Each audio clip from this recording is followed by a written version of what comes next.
I'd like to use this design for a gabion pillar for a street sign to illustrate the value of using gradients in the gCADPlus environment. The design here calls for an uplight to illuminate the sign. Let's just change our background color to white. That simulates now what this will look like when printed on a layout details sheet. And if I select this particular entity, notice that it is a polyline and that it is filled, and the transparency is set to 150. That's so we can see through the light beam.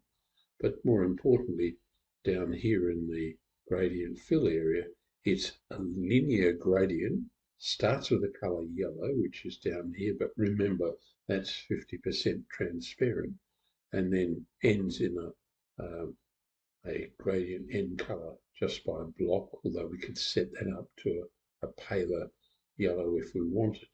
But the key issue here is the gradient direction is vertical from bottom to top.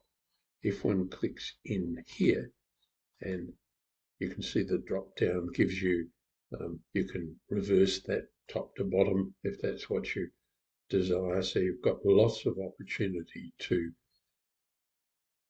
alter the gradient. You can also change its length. It's currently set at a mid setting of 50, but if we set that at say 35 and hit enter, notice that the dense color is now down here, and it spills and graduates there.